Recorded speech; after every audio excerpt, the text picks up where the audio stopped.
I'm not a formally trained painter, so I can tell that my anatomy drawing has gotten a lot better. My face looks more realistic. I'm definitely contemporary, but like that mask is definitely abstract. But the one right here with the two men on it, second from the left up there, the faces look more realistic. And so I don't want to become a portrait painter, so I want to stay contemporary and stay somewhat abstract.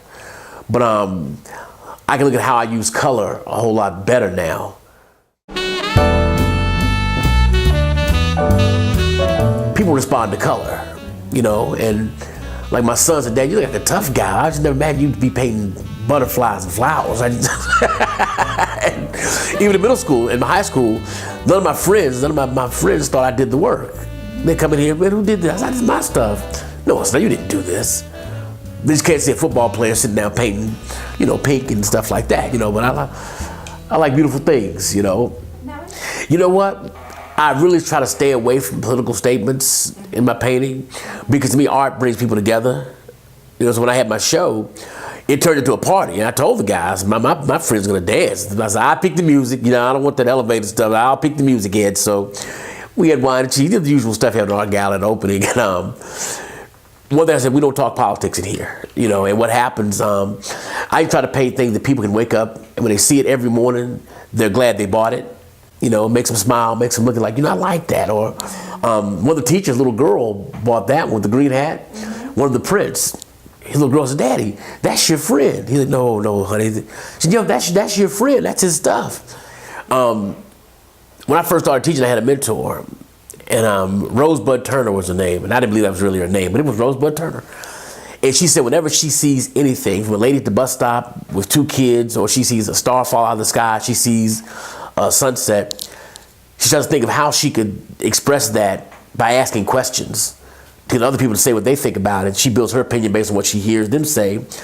And to me, she was the ultimate teacher. Everything she did, she said, how can I make this work in my classroom for me? And I kind of just thought that was a great way to look at your craft as a teacher.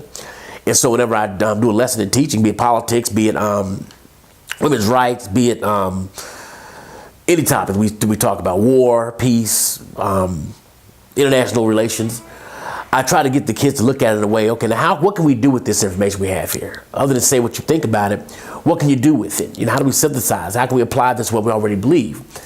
And so when I do work, I try to say, okay, I research other artists.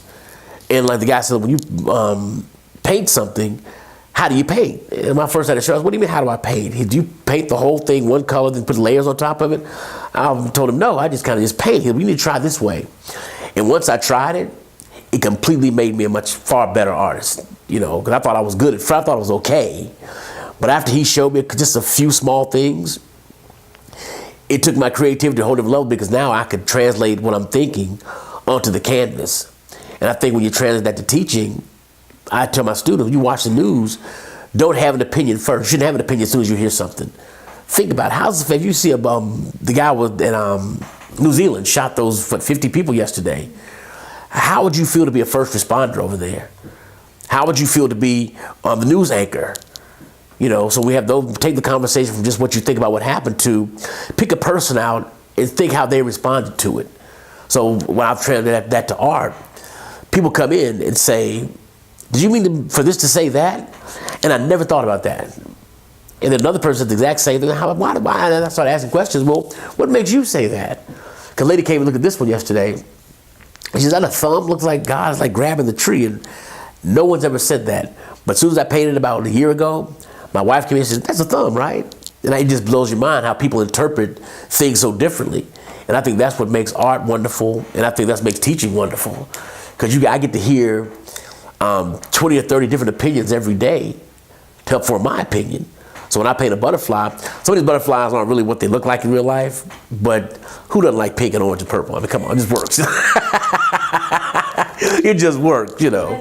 That's just, I feel like I'm cheating when I teach because I get to do what I really love doing, and I get to make it come alive, and it just works. I think students like it, they enjoy it, and pretty soon they come in with better questions than I can ask.